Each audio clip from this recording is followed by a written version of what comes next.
Hello Raptors fans and welcome back to Raptors Report. Today we'll be discussing the Toronto Raptors game against the Boston Celtics. Wait a second. Hey, why is it so dark in here? Yep, I have changed the background for the videos. I have made a little adjustment for the new year, and the reason that I did it was because of a comment that I received on one of the videos saying that this color scheme inside of the backgrounds of the videos was like a flashbang, and it hurt their eyes when they watched the videos. Maybe they were watching them in the dark, maybe they were curling up in their bed ready to go to sleep. I don't know how many of you do that, but if you watch my content in bed, maybe this will be a little bit more pleasing for your eyes. So yeah, they said that the videos were a little too bright, so I ran a poll on Twitter, and as you can see, the people who said that the videos were too bright slightly outnumbered the people who said that they weren't. And that got me thinking, well, maybe I should change things. Why run a poll? Why listen to your fan base?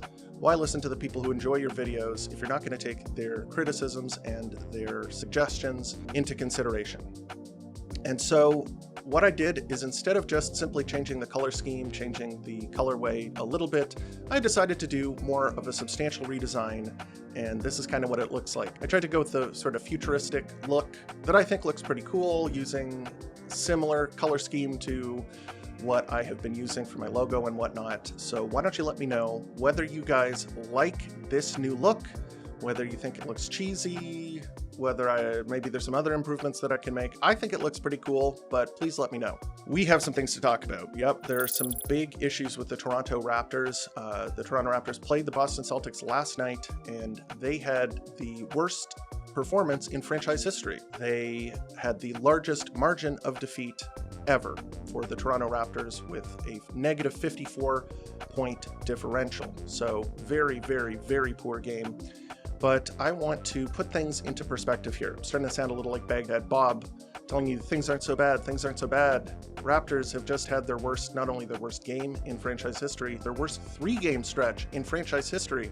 The margin of defeat over the past 3 games has been bigger than any other 3-game stretch in Raptors history. So why are things not terrible? Well, things are pretty terrible in the short term, I'm not going to lie to you there. However, if you look at what the Toronto Raptors are doing this season, please put into perspective that this is a rebuild, and there's also a blueprint for teams that have walked this lonely road, who have done the very same thing that the Toronto Raptors are doing this season and come out on the other side and look very good. In fact, there is a team that is the best team in the entire league right now. They're an unstoppable juggernaut. I am referring to the Oklahoma City Thunder, who are far and away the best team in the league, best net rating, best defense. We watched them earlier this season. They clamp other teams brutally. It is really crazy to watch them. But not too long ago, they were one of the worst teams in the entire league. 2 hopeless seasons, very similar to what the Raptors are going through right now. In the 2020-21 season, man, that is a tongue twister. They were one of the worst teams in the whole league, finishing with 22 wins. Jesus, that is 2020, 2021, 22 wins. One of the worst teams in the league. The following season, a season that's very similar to the Toronto Raptors this season, they finished with 24 wins. And they had a very similar net rating to the Toronto Raptors of negative 8.2. The Toronto Raptors this season are negative 8.1. They were a bad team. 2 very poor teams that they fielded, and not much hope. They were cycling through prospects. They didn't really have a core. They had one guy who looked like could be a major piece on a championship contender.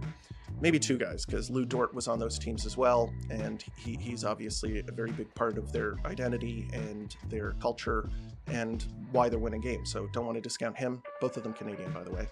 But they have really made their way from being one of the worst teams in the league to the best team in the league. So this is kind of a blueprint that, if you are a fan of the Toronto Raptors, you are hoping that they make this kind of growth. The Raptors just suffered their worst loss in franchise history. Well, I'll do one better here. In the 2021-22 season, the Oklahoma City Thunder had the worst loss of all time. In fact, they lost by 73 points to the Memphis Grizzlies. They were missing Shai Gilgeous-Alexander that game. So it's not as if they were, the two situations were identical, but they lost by even more. So 73 points is an insane number to lose a game by.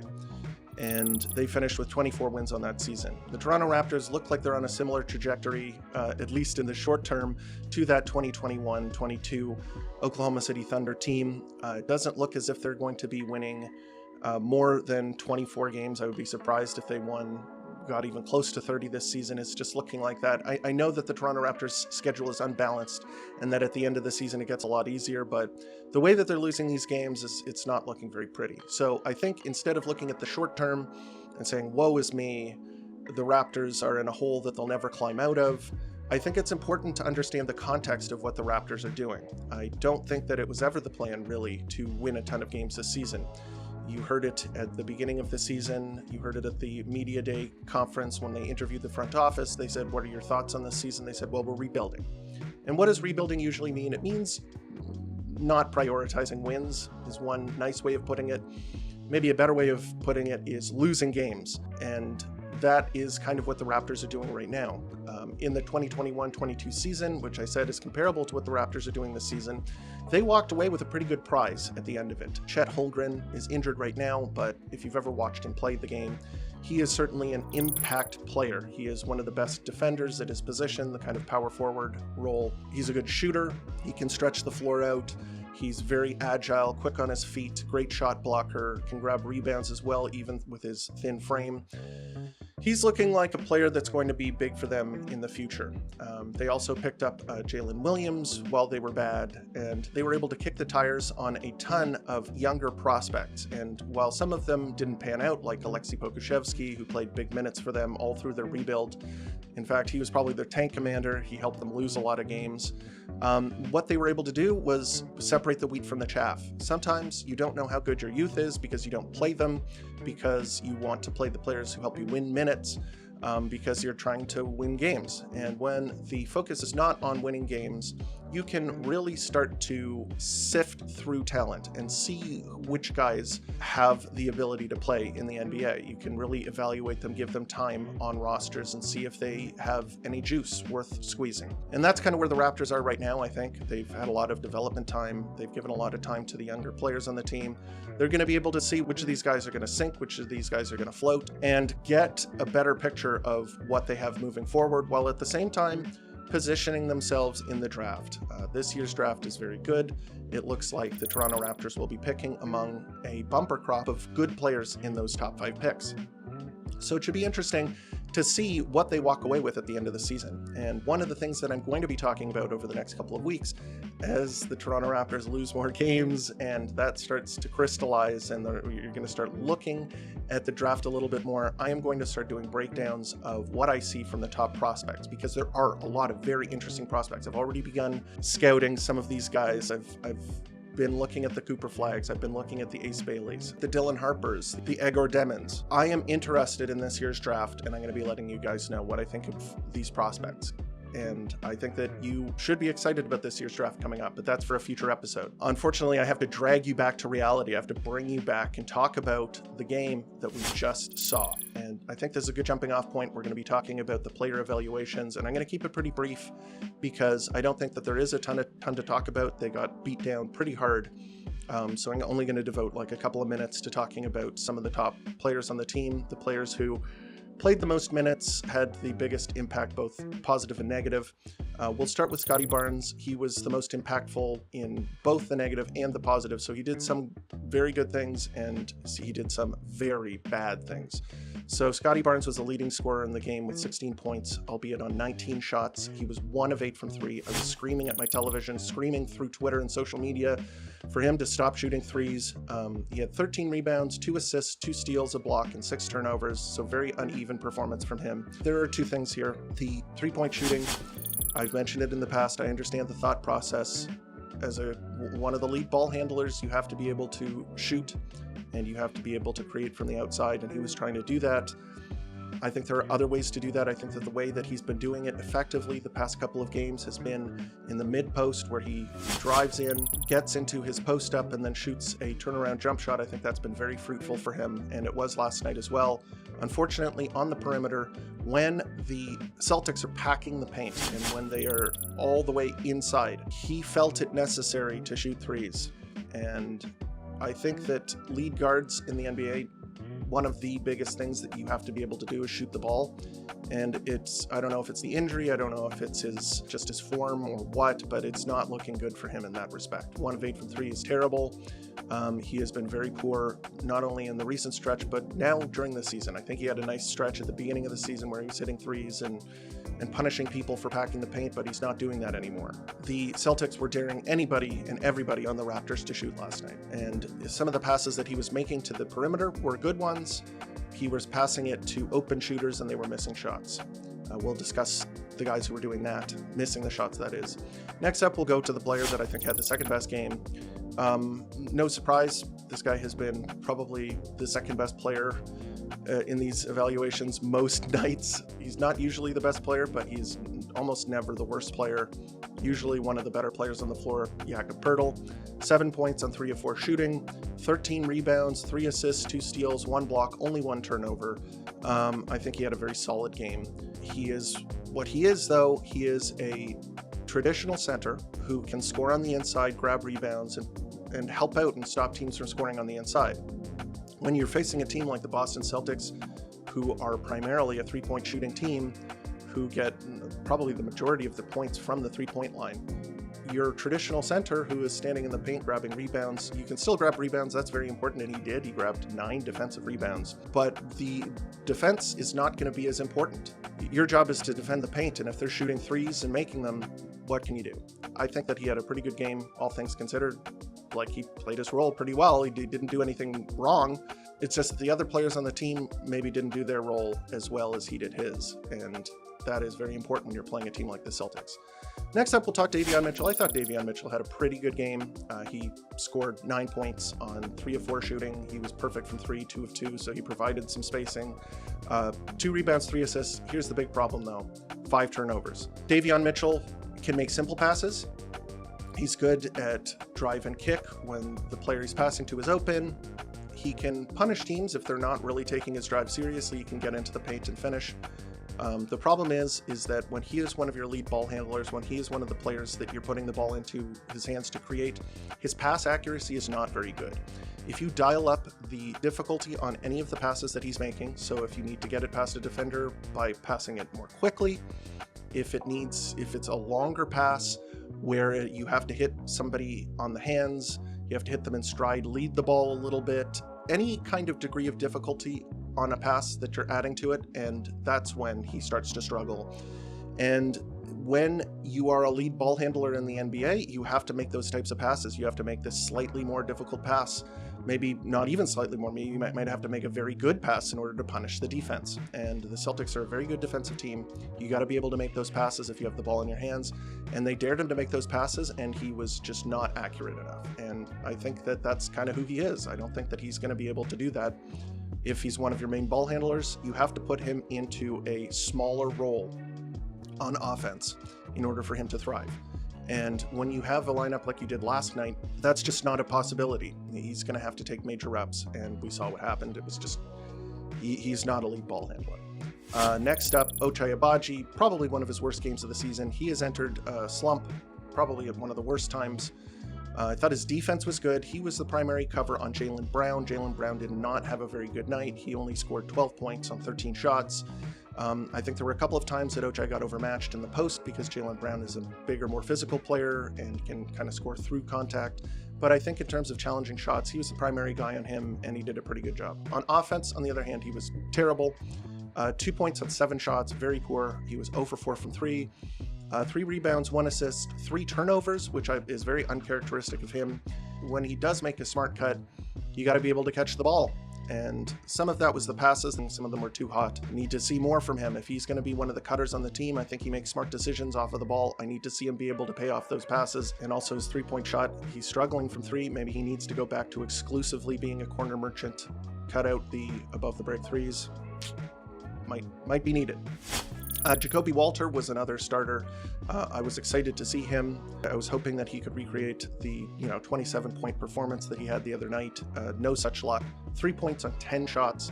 He was 0 of 4 from 3, 2 rebounds, 2 assists, a block, and a turnover. Yeah, he was just ineffectual.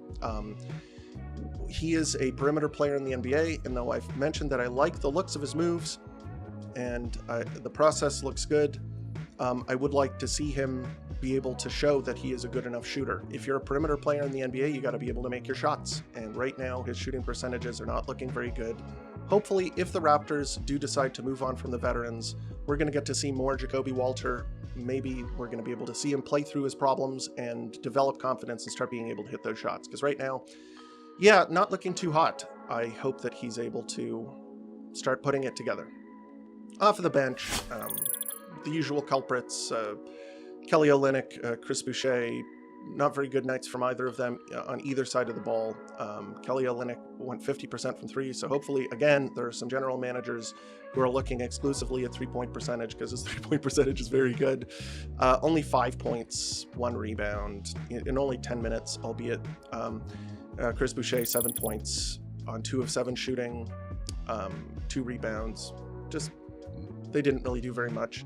I was pleased with Jamal Shed at the beginning of the game because he, at one point, was, I believe, 1 of 1 from 3.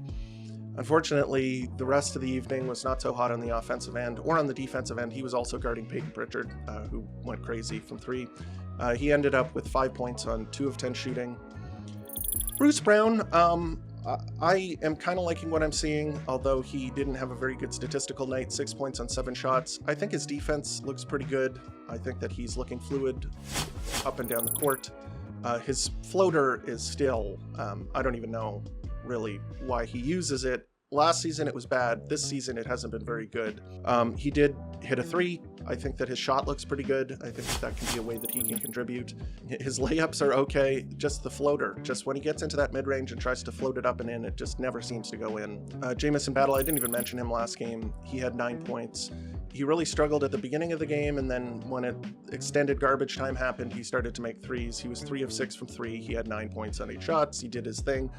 Unfortunately, the defense is still pretty poor. His physical tools aren't amazing. He's not small, but his foot speed is kind of slow, and he does make some questionable decisions on the defensive end as well. I noted that he was kind of helping off of the Celtics shooters for no reason. That seems to be a epidemic going around the Toronto Raptors these days, is the unnecessary help problem, and he is one of the guys that is doing that quite a bit. Yeah, it was just not a good night for anybody. Really, really poor night, and not a surprise that they were beaten down so badly. We've already kind of discussed it. The Toronto Raptors gave up a franchise worst negative 54-point differential. It's the highest in franchise history. Raptors are on the worst 3-game stretch in franchise history. NBA offenses are so polished these days that it's not like in the past, in the dead ball era, in the early 2000s, you could get beaten really badly. Maybe you only score like 60-something points, but the other team is only going to score in the 90s because the offenses were never as good back then. It would only be a 30-point blowout. But these days, you're starting to see teams with these really, really good 3-point shooters and these really, really smart offensive systems where they've kind of solved the game and they're as efficient as can be. Then that's where you start to see these bigger blowouts, especially if you're as futile on offense as the Raptors were last night. I was kind of pleased to start the game watching the Toronto Raptors because they were able to kind of shut down the Boston Celtics for the first little bit. The Boston Celtics were, I believe, 1 of 8 from the field to start the game. The Raptors were starting notably no poor defenders. So Grady Dick and RJ Barrett have been on their case about how both of them are kind of poor defenders, and I was like, interesting. Neither of these players are playing right now. The Raptors are playing really good defense. Unfortunately, when you take those 2 players out, one of the better shooters on the team in Grady Dick, and obviously the Toronto Raptors' second or maybe even first best creator out of the lineup, you're going to struggle to score. And the Raptors scored 71 points on the game.